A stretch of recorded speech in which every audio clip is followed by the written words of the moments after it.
Let's bring in our international affairs expert, James Brown. And this report last night on 60 Minutes, it comes ahead of the release tomorrow of the quarterly essay by Peter Hartcher on China, to be launched by Kevin Rudd.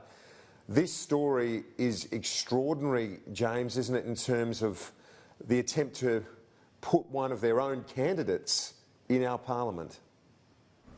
Kieran, Annalise, good morning. Quite an extraordinary story. I mean, we've had people telling us for years, don't worry, it's not the Cold War. You don't need to use your Cold War rhetoric. You don't need to use your Cold War mechanisms. And now we find out, actually, there is a Cold War running at the moment in our part of the world. I mean, these allegations are not entirely unexpected. It's unusual to have someone making them in person saying that they've been a part of it. I mean, we've had reports of Chinese influence and information operations, and of course we know that the Chinese Communist Party has a large intelligence apparatus that's very, very active in a range of countries.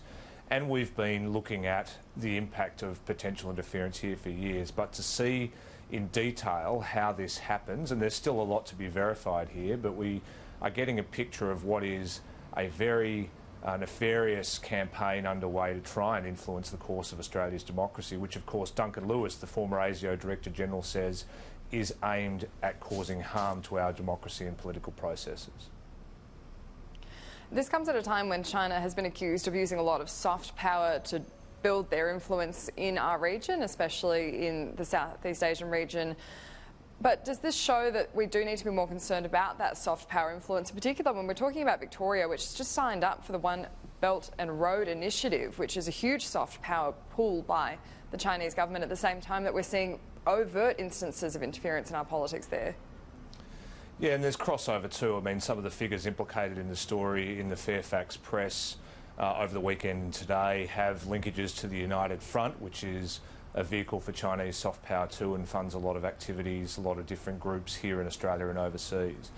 There is clearly much more of a story to be told to the public about what is going on here, and I think we're at the point now where a lot more candour is required, not only from the government, but particularly from key government figures. A conversation on all of this is long overdue.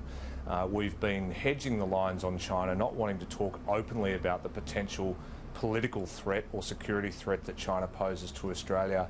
Now I really think the onus is on our political leaders to be much more forward-leaning and explaining to the Australian people what is happening and what we plan to do to defend against it.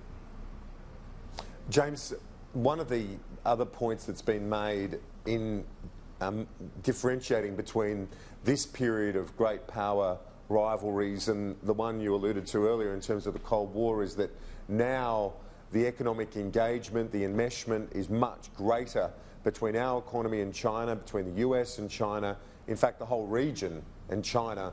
Does that change the dynamic, do you think, given we're basically in a mutual need for each other in terms of resources from our end, and they're purchasing what we supply?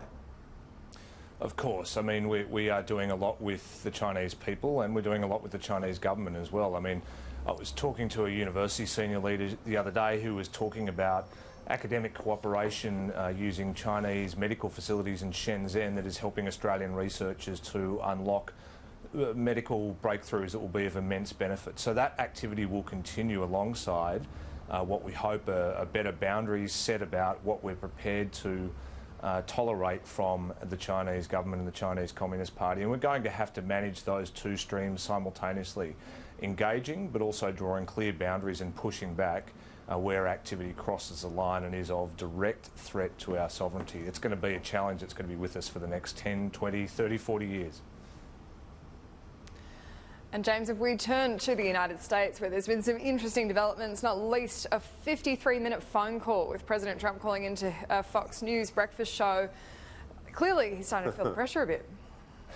He's got a few things on his mind. I mean, it was a long phone call from the President, and it was a pretty surprising phone call from the President. I mean, one of the surprising things was to hear him talk about how he's standing with Xi Jinping, talking about what a great guy Xi Jinping is and how optimistic he is about their trade deal, and really not throwing a lot of support towards the Hong Kong protesters or their efforts to preserve democracy at all. I mean, the President has been rattled by these impeachment hearings. You would say so far the impeachment hearings haven't landed that killer blow that the Democrats were looking for, but they've clearly unnerved the president, and clearly he feels the need to defend himself. He's not only calling into shows, he's having a lot of conversations with supporters, he's mobilising people like Secretary Perry we saw deployed on Fox earlier this morning to defend the president's record. We'll see more of that, but an hour-long phone call, it's pretty extraordinary. I'm not sure how long the producers were expecting that segment to last. We wouldn't say no. Well, yeah, we won't go 53 minutes with your good self this morning, but just in terms of Bloomberg, what are your thoughts finally on that? It's another billionaire from New York. What are his chances? Yeah, look, great campaign ad from Michael Bloomberg. One thing it didn't mention was that whilst he was doing all this great stuff as a mayor for New York, he was doing it as a Republican mayor for New York, so we'll just overlook that small inconvenient fact. The question here is what his money can buy him, and we saw some of the other candidates, Andrew Yang on the weekend, saying, you know, money can't buy you the support that thousands of meetings and grassroots volunteer passion has generated and can generate. So we'll be waiting to see this reported 30 million plus ad buy that Bloomberg has put into the market. Look, he's a great centrist candidate. Whether he can sort of inflame passions amongst the Democrat base, he can certainly reach out to some of those swinging voters in the middle. But it shows that he's made the calculation that a lot of other people have made and that voters appear to be making in the polls, that Biden just can't get there. Although his numbers against Trump look good, there are just too many obstacles to Biden being the guy that the Democrats rally around, and that's why you're seeing Bloomberg come into the race. James Brown, as always, thank you for your time. Thanks very much.